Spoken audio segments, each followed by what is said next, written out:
Well, you thought I'd forgotten, hadn't you?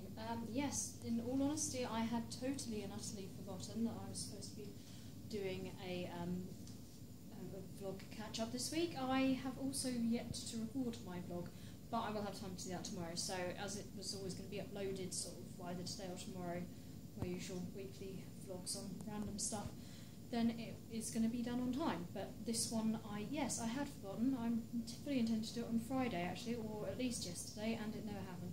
And it was actually this morning, and I was actually watching Markiplier videos, and I thought, crap, I haven't done my weekly vlog catch-up. Never mind.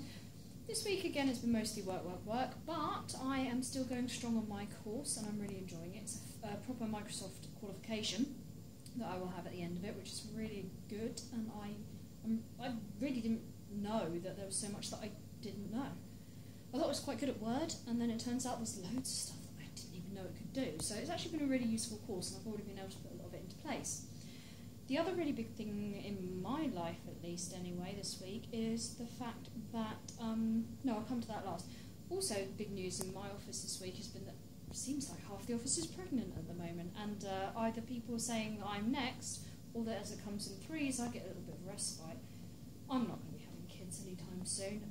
They're expensive, and as I've only just got married, which pretty much wiped our savings out, we're not ready for it. We will have a couple of years, just the pair of us anyway. But yeah, the update basically is that everybody seems to be having children, which is scary. But yeah, the other thing really that I'm quite excited about, anyone that knows me knows that I like my music, knows that there are certain bands that I absolutely love, and one of them in particular, One OK Rock, have released their album this week, Ambitions. I've been able to very easily get hold of the English version of the album because it was just available to pre-order off Amazon and places like that, so of course other retailers are available. So I got my copy on the day it was released on Friday, and I've got the Japanese version coming as well, but because it's coming from Japan, it's going to take a couple of weeks to get here. It's incredible. First listen, like every album I've ever got in my life, I listen to it and go, I don't know, do I like it? Do I not like it? I'm not sure. Second listen, I was like, this is a really good album. It's absolutely brilliant. I mean, it seems like it's quite personal. It's almost like reading a diary or something like that. That's what it comes across as at times. There's some really personal songs like Hard to Love on there. But, yeah, it's really, really good. I don't really know what I was expecting, but it's actually kind of better than I expected. So I'm really excited about that, and I just can't wait for them to tour again. I'm really hoping that they're going to tour at the end of this year. That'd be amazing, because I absolutely love One OK Rock. They were brilliant. So I guess my recommendation for the week would be go and check that out. The other thing is I've discovered Crunchyroll. Crunchyroll is the greatest discovery of my life as well. It basically means that I can watch any anime or J-drama that I want that they have available. And so I've gone for it. I actually took the plunge and got Crunchyroll. It's absolutely brilliant. There's an app on the PS4, which means I can just play it through the TV, which is fantastic. I've got it on my laptop, I've got the app on my phone, so I can watch it on my phone. It's brilliant. It's kind of life-changing.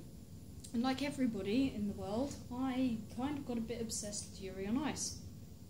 Wow, I actually have never watched a whole series of anime so quickly. It only took me a couple of days to just run through the lot. It's brilliant, and it's not just the fact that it's you've got to put it in context. Russia and Japan have some real issues with homosexual relationships. So the fact that it portrays one in quite a positive light is incredibly huge. Okay, it might not be perfect or anything like that, but it's a huge step forward. And the animation itself is just beautiful. The sequences when they're dancing on the ice is just incredible, and they actually used proper ice skaters and all sorts of stuff to come up with it. So again, my other recommendation would be, if you haven't seen it, I'm sure you've heard lots about it, don't just think, oh, it's that gay anime or whatever.